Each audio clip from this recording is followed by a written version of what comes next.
E aí, moçada do terceiro ano, beleza? Beleza? Coisa boa. Espero que todos estejam com saúde. Loucos para entrar de férias, porque se entrar de férias não tem mais tarefinha, então vamos colocar essas tarefas em dia para a gente poder ficar feliz, hein? As minhas, existem muitas pessoas que já terminaram, né? As minhas do terceiro bimestre, que é da apostila que a gente fez de agosto para setembro. E a gente vai começar agora esse quarto bimestre nosso aqui. Inclusive, vocês estarão possivelmente recebendo o boletim hoje. Qualquer divergência ou dúvida que você tiver relacionado à nota, entra aqui no meu PV e a gente vê o que aconteceu, o que não aconteceu. Tranquilo? Então vamos lá? Agora, no quarto bimestre, nessa primeira parte, nós veremos alguns conceitos da geografia, tá bom? Então vamos lá. Primeira coisa que a gente vai falar sobre o desenvolvimento da geografia. Bom, os gregos aprofundaram estudos referentes aos fenômenos naturais e às rotas marítimas no Mediterrâneo, né? A cartografia no século 5 a.C. Geografia significa o estudo da terra, terra e grafia é o estudo, né? Os romanos, descrição do seu imenso império, a expansão dos domínios árabes, avanço da cartografia, surgimento de relatos climáticos. Nessas viagens todas, eles tinham uma pessoa simplesmente para poder anotar tudo, desenhar, mas anotar assim nos mínimos detalhes. Coisa assim que se você lesse, é a mesma coisa de você estar naquele lugar, beleza? As grandes navegações. Conhecimentos geográficos serviram para ampliar territórios europeus, século XVI, né? Expedições com naturalistas, botânicos e geógrafos. Botava todo mundo para descrever sobre o que ele estudou, sobre a sua área, nos mínimos detalhes. Mas aí a gente entra aqui no primeiro conceito da geografia, que é o espaço geográfico. O que é o espaço geográfico? É o resultado da relação do homem, da natureza e do trabalho, ou seja, é tudo que a gente vive. É o estudo das relações entre o homem e o meio ambiente e entre a sociedade, que é um coletivo do ser humano, né? A sociedade é toda uma criação do ser humano, com a natureza, que não deixa de ser o meio ambiente aí. Esse meio aí das relações do homem com o meio é o meio onde ele vive, o meio urbano, o meio rural, e essa sociedade natureza aí é o nosso meio ambiente, beleza? Então vamos lá. O outro. Até então, a geografia apresentava duas tendências. Quais eram essas tendências? O estudo matemático sobre a forma e dimensão da Terra, com cartografia e astronomia. Professora, mas precisa de matemática para poder estudar geografia? Precisa. Por quê? Porque, pedir desculpa para vocês que eu não fico maquiada assim, né? Igual a Rita, toda linda, tchutchuca, de eu cabelo super mega penteado, um negócio aqui comigo muito louco. Ó, sapecada, ó, fico lavando quintal no sol com blusa cavada, me lasco.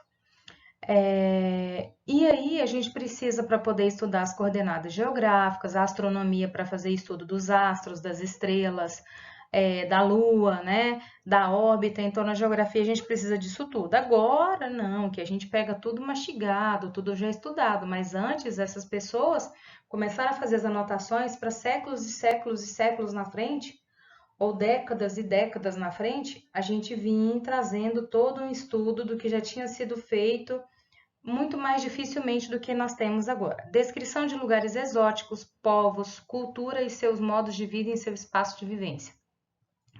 Quais são os princípios da geografia? Nós temos o princípio da extensão de Frederick Hatzel. Ele diz que o fenômeno ocorre em uma área delimitada, ou seja, por exemplo, ele colocou aqui as bacias hidrográficas aqui, né? Nessa parte aqui onde tem o desenho o mapa aqui da América, né, do Sul, e aí a área norte de verde, a área aqui mais fronteiriça com os outros países de lilás. Então, ele colocou aqui as bacias hidrográficas. As bacias hidrográficas aí mostra que se esses rios, né, enchessem de uma vez, onde seria a área de abrangência da água. E nesse outro mapa aqui é um mapa de pacificação, e nós teríamos que abrir ele mais aqui, mas eu não consegui, porque nem onde eu busquei também ele não abria muito, ok? Então, é o princípio da extensão de Frederick Hatzel. O outro, o princípio da analogia, ou a comparação de Ritter e de Lablache, né? Delimitada a área deve se comparar com outras áreas, buscando semelhanças e diferenças. Então, nós temos aí, por exemplo, o cerrado brasileiro com a savana africana. Nós temos semelhanças e nós temos diferenças. Nós temos, então, o princípio da comparação aí, principalmente quando eu falo para vocês a savana brasileira e a savana africana, né? Porque quando os gringos lá, as pessoas de fora do Brasil estudam a vegetação mundial, eles não falam cerrado brasileiro, eles falam a savana brasileira, né? Então, isso aqui está entre o que Ritter e Lablache falou sobre o princípio da analogia, tá? Outro, princípio da causalidade de Humboldt. As causas ou os fatos observados devem ser explicados. Aí ele coloca aqui, né, um tremor de terra muito profundamente, ou seja, o hipocentro, e aqui o epicentro, ou seja, onde ocorreu a desgraceira, né, externamente para nós. Porque se tremesse só lá profundamente, muito profundamente, nós teríamos vibrações, mas se fosse muito profundamente, não existiria, né, para nós aqui o epicentro. O hipocentro é onde o tremor de terra surge. Aí ele vai vibrando, vibrando, vibrando, vibrando e vai abrindo até ele estourar em algum lugar. Mas na verdade não é. Ele acabou com o México. Na verdade, ele começou lá afunilando e aí ele foi abrindo a vibração, porque são ondas, né, vibratórias e elas não crescem, não vai seguir verticalmente certinho, elas vão abrindo, né? É a mesma coisa de você encher uma bacia d'água e dar um tapa na borda. Elas começam a vibrar lá, ó, da borda até o meio, faz tup, no meio. É como se na borda fosse o hipocentro e onde ela deu aquela gotinha para cima fosse o epicentro, que é onde ele explode. Então, de acordo com Humboldt, né, é o princípio da causalidade. Tudo que foi observado deve ser explicado. E o princípio da conexão ou da interação de Jean Bruns. Ele diz que todos os elementos da superfície terrestre se relacionam, físicos e humanos. Então, de tudo, né? Esses estudos eles são bem antigos e eles estão totalmente corretos, né? Todos os elementos físicos e humanos eles se relacionam, todos. Isso aí é independente de nós, é inerente a nós. Então, querendo ou não querendo, vai se relacionar. Princípio da atividade, de Jean Bruns também. A paisagem possui caráter dinâmico. Aí, no primeiro mapa do Brasil aqui, ele vai mostrar um verde bem mais escuro e no segundo aqui um verde bem mais claro. Ou seja, teve um dinamismo aí. Aí aqui do lado nós temos um cânion, né? Esse cânion aqui, ele vai mostrar que essas águas, essas não, porque a água ela sempre se renova.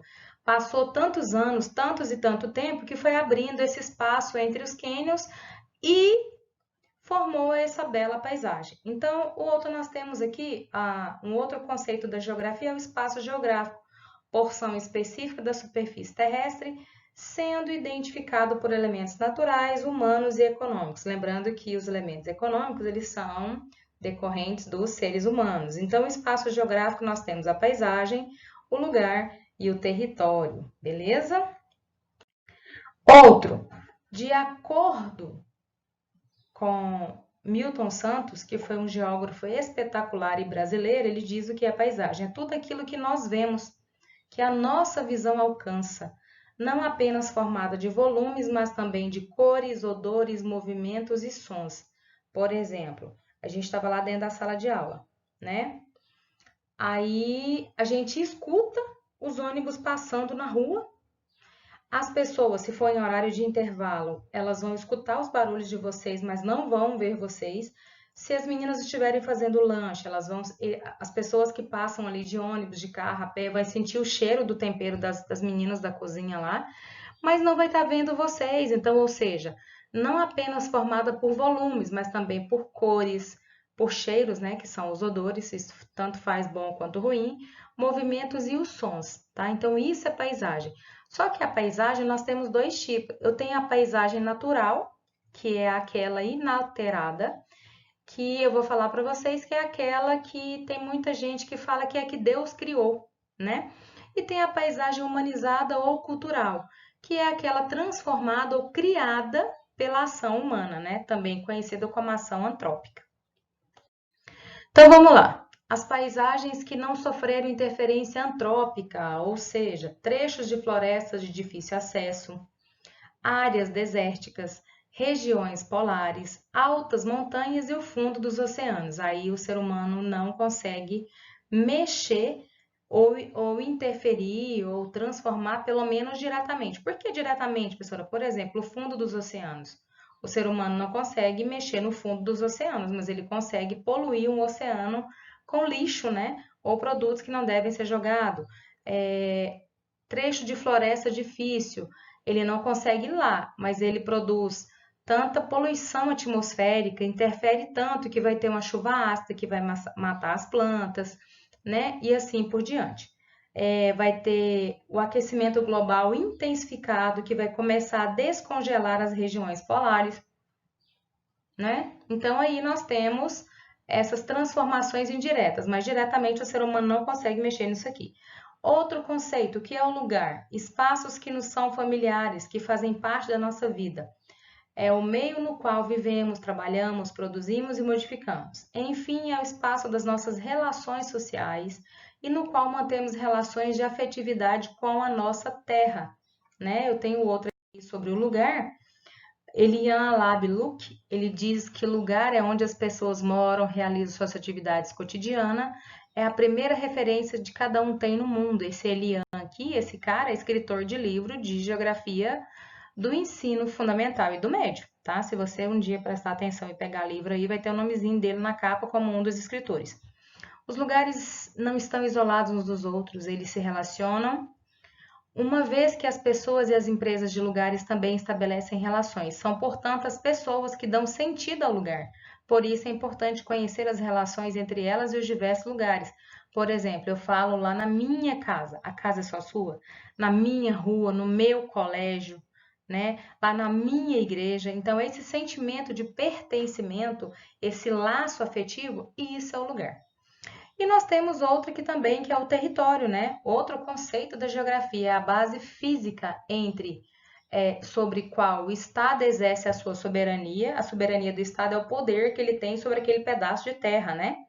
E o território é delimitado por fronteiras políticas, naturais ou artificiais. A área é delimitada sob a posse de um animal, de uma pessoa ou grupo de pessoas, de uma organização ou de uma instituição. Por exemplo, o cachorro está mijando aqui no hidrante e no poste. Aquele ali é o território dele, ele está marcando território. Ele chegou ali, sentiu o cheiro da urina de outro animal, ele vai deixar o dele ali também, dizendo para ele, né? No sentido dele, ó, tô marcando aqui, esse território aqui é meu. O morro de uma favela dominado por um grupo de traficantes. E isso é um território, um morro. E essa dominação dos traficantes, esse poder que eles têm, aí isso não é território, isso aí é chamado de territorialidade. É o poder que é exercido dentro de um determinado local. Esse local, e no caso, seria o morro, né, a favela. A savana dominada por um grande animal predador. Então, a savana é o território do leão, né? Então, o leão comanda aquele território. Então, esse comando dele, esse poder que ele tem de ser o mais voraz, o mais terrível, né? Então, isso é chamado de territorialidade. A embaixada de um país, os blocos econômicos e assim por diante. Outro conceito, Estado, é o ordenamento jurídico que regula a convivência dos habitantes de um país. Um Estado soberano é sintetizado pela máxima de um governo, um povo e um território. E para ser povo, essas pessoas têm que seguir as mesmas tradições, falar a mesma língua, ter a grande maioria o mesmo credo religioso. Então, o Brasil se encaixa em tudo. Tem um governo? Tem. Tem um povo? Tem. Tem um território? Tem. Então, esse Estado, ele exerce poder sobre esse território? Exerce. Então, nós somos, sim, um Estado, o Estado brasileiro, né? O que é nação? É o coletivo humano com as características comuns, língua, cultura, religião, etnia. Então, e o povo que não tem isso aqui, a língua, cultura, religião e etnia, não pode ser chamada de nação. E nós temos isso tudo, nosso povo tem isso aqui tudo, então nós somos a nação brasileira, ok? Então vamos lá, questão número 1. A geografia humana é a ciência que estuda o espaço geográfico, concebendo-o não tão somente como um meio, mas também como um agente e um produto das atividades humanas, sendo também visto como um organismo vivo e dinâmico. Assim, podemos dizer que os estudos dessa área do conhecimento resumem-se a quê? A relação do homem com o espaço. A geografia humana preocupa-se em conceber como as atividades humanas, industrialização, transportes, economia, cultura, atuam no e sobre o espaço geográfico, que é onde nós temos toda a nossa vivência, né? Agente e produto dessa dinâmica. Portanto, trata-se de uma ciência de compreensão entre o homem e o espaço geográfico, que é onde nós vivemos, ou todos os seres humanos vivem. Questão 2. O espaço geográfico surge da intervenção humana sobre o meio natural. Ele não está perguntando, ele está afirmando, tá? Demetrio Magnoli deu essa afirmação para a gente. As tecnologias são o instrumento dessa intervenção, na era industrial, com o carvão, a máquina a vapor e as ferrovias, e depois com o petróleo, o motor a combustão interna e o automóvel. O meio técnico substitui extensamente o meio natural. Atualmente, com a revolução técnico-científica, emerge um novo meio que se organiza em torno das telecomunicações e das redes digitais. A pergunta é: com o avanço das formas de intervenção e transformação da sociedade sobre o espaço, temos a transformação do meio e das técnicas utilizadas nesse processo. De acordo com a literatura especializada, o conceito que melhor sintetiza as recentes transformações mencionadas no trecho acima é o meio técnico, científico e informacional, né? Por várias vezes transformado pelas atividades humanas, constrói no seu espaço por meio das técnicas, né? O geógrafo Milton Santos aí conceituou esse novo meio como uma nova fase perante as anteriores, atributos evoluídos do meio natural, do meio técnico, do meio informacional. Então surgiu aí o meio técnico, científico e informacional. Belezíssima. Continua. 3. A organização do espaço geográfico por meio de redes eliminou a necessidade de fixar as atividades econômicas em um determinado lugar. Isso vale para o grande número de serviços que podem ser prestados a partir de qualquer lugar do mundo para qualquer outro, bastando que esses locais estejam conectados. Isso é verdade. Por exemplo, hoje o meu computador, que já era para eu ter colocado esse vídeo para vocês 7 horas da manhã, ontem ele sumiu tudo. Eu perdi tudo que tinha no meu computador. E meu computador é novo. A pessoa que me ajudou, ela pediu para eu baixar um programa. Eu baixei. De lá da casa dela, ela tem acesso ao meu computador. E fez tudo o que precisava fazer para voltar aos meus programas. Não voltou o que eu precisava, mas voltou os programas. Então, por isso que agora eu estou gravando de novo para poder enviar para vocês. Conectados. A formação das redes geográficas na contemporaneidade, conforme indicado pelo trecho acima, expressa-se materialmente pelo meio de quê? Da expansão das multinacionais para o mundo subdesenvolvido, né? Então, nós temos isso aí. E questão 4, o Enem de 2012. Portadora da memória, a paisagem ajuda a construir os sentimentos de pertencimento. Ela cria uma atmosfera que convém aos momentos fortes da vida, às festas, às comemorações, né? Paul Claval que disse isso. No texto é apresentada uma forma de integração da paisagem geográfica com a vida social. Nesse sentido, a paisagem, além de existir como forma concreta, apresenta uma dimensão. Que dimensão é essa? Simbólica e de relação subjetiva com o indivíduo com o espaço. Paul Claval, no texto, aponta pela questão, ilustra o caráter emocional da paisagem, em que ela se torna um agente do processo de significação do ser humano, né? Então, a paisagem ganha um aspecto cultural relacionado com as sensações subjetivas do ser humano, portanto, um meio simbólico. Beleza, moçada? Então, até a próxima!